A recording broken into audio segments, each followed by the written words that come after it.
Okay, we're going on to day 3, block 3. We're kind of switching gears here a little bit. We're going to be looking at transformations, not so much parallel line stuff for this lesson. So we're going to look at translations and rotations and reflections today.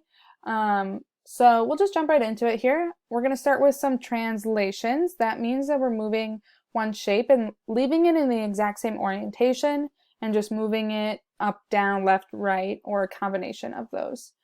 So translation 5 units right and 1 unit up. The easiest way to do this would be to take your coordinates. So our coordinates would always start as like x, y. And if we're going to the right, that means we're going to add 5 to every x value. And if we're going up, we're going to add 1 to every y value. Right? So up or down is y, right or left is x. And we're just going to change the coordinate points using that method.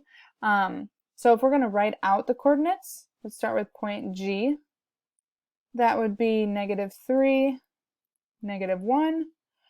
The new shape is going to have a prime. So we're going to call it G prime. It looks like a little apostrophe in front of, or sorry, after the letter at the top. And we're going to do -3 plus 5. That's +2. -1 plus 1 is 0. And then the original t, -1, -1. T prime, the new t, adding 5 and then adding 1 gives us 4, 0. And last one, point B, -3, -5. B prime is going to be at 2, -4. So now I'm going to graph all of the prime points. So I'm at 2, 0. That's G prime. So you have to label it so I know what you're talking about. And then T prime is at 4, 0. And this guy's at 2, -4 up here. B prime. And then I'll connect them.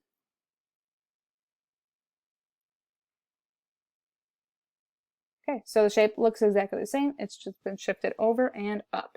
Make sure you have the primes on your labeling. Another translation here, I'll show you a different way. If you want to do this with the coordinates like we did, xy would become 4 units right, so x plus 4, 4 units down, oops, y minus 4. So you could take the time and do exactly what we did in the last one. You can also just count for the translations. It's pretty easy. So I'm going to count over 4 and down 4 from the first J point. 1, 2, 3, 4. 1, 2, 3, 4. So if you like this method better, that's fine. And then if I ask you for the points, you can just list them after. So this is 4 to the right. 1, 2, 3, 4. 4 down. 1, 2, 3, 4. I prime. 1, 2, 3, 4. 1, 2, 3, 4. Might save you some time instead of having to rewrite every single coordinate point. Again, just make sure you have those primes. That does matter. We're done. Pretty easy for the translations. So our next couple examples, instead of doing translations or transformations in this case, through translations, we're going to describe what happened. So what we want to do is try to figure out how each coordinate point changed to the prime. So what I like to do is just pick out a pair. So like I and I prime, I can kind of see them here and here. And I'm going to describe how the actual coordinate point moved. So it looks like the shape has not been flipped, stretched, anything like that, rotated. So that tells me it's a translation for this case. Translation. And I noticed from regular I went up 1 and left 1 to get to I prime.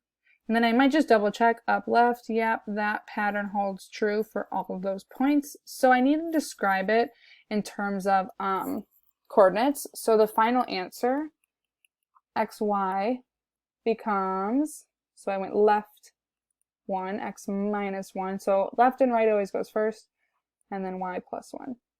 This is what I'm looking for in terms of like a final answer here. And then the second one, same idea. It hasn't been flipped or rotated in any way, so I know it's a translation again. So W went down 1 and left 2 to get over to W prime. Oops. That's a 1. And then I just quickly kind of double check. Yep, that looks right. Here we go. Okay, so to write my final answer, x, y. So remember, left and right is always first. X minus 2 because it's left, and y minus 1 because it's down. And I'm done. Okay, translations are pretty easy. Now let's look at some reflections. So we're looking at reflections. The first one is a reflection across the x-axis. So x-axis is our horizontal axis. So if you're somebody that likes like formulas, if it's across the x-axis, that's going to actually keep x the same, and it's going to make y opposite. So negative y or opposite y, whatever it started with. I think it's a little bit easier just to count how far away each point is from the x-axis. So for example, A is 3 above, so A prime will flip over it and be 3 below. A prime. Point D is 5 above, so it's going to be 5 below, right? The opposite direction. Just imagine if I could like fold the paper in half, right? We know how the reflection should work there. W is 4 above, so it will be 4 below. W prime. M is 5 above, so it should be 5 below. Whoa. M prime. And then I will connect those. I'm going to go here. Right, pretty good. Another one here, we're reflecting across the line y equals 1. Same idea. So if it's y equals, I remember that's going to cross through the y-axis. So that's a horizontal line. The only way that can happen, the only way it can hit the y-axis at -1 is if it's horizontal there. Okay, so for this one, we have some above and some below. So just take your time here. L is 1 below, so now it's going to be 1 above that line, L prime. Let's keep going to below. So 2 below, B is going to be 2 above, B prime.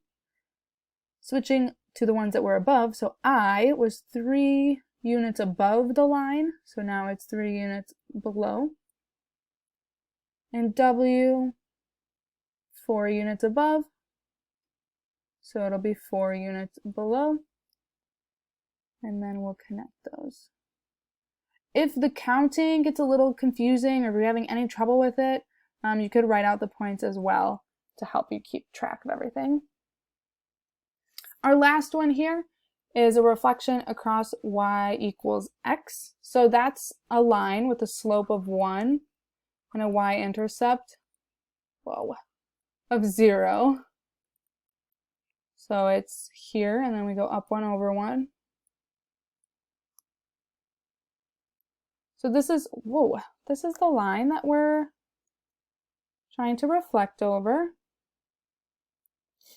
Now, if I want to do the reflection here, it's not just like quite as straight through like the other ones were, where it's as easy to count. So whenever it's reflecting across this line, what happens is your coordinates switch spots. So xy becomes yx. So this is kind of helpful for the reflection across this line. So for L, that point is 0, 2. L prime is going to be 2, 0.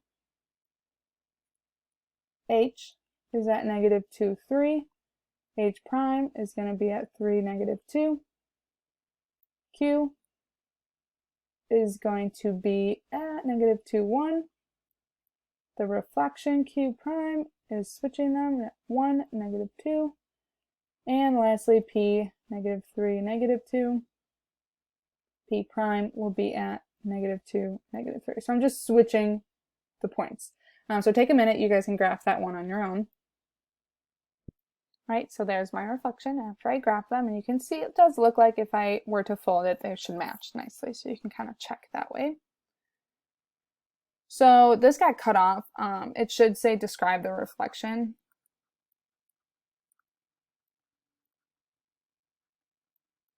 That occurred. You can just cross it out. So we're just describing, just like we were doing with the translations, same idea here. We want to try to figure out how did this reflection happen. It's kind of hard to describe strategy here. You just want to look at the image and see where the line of symmetry would be. Where would I fold it to get the points to match exactly? And it might be a little bit of guessing and checking at first if you kind of struggle with this type of visualizing. But when I look at this picture, I notice like these guys intersect here and these ones intersect here. So if I draw a horizontal line through those intersection points, then I can see that that cuts the overlap kind of in half. And if I were to flip them back over, they would match again.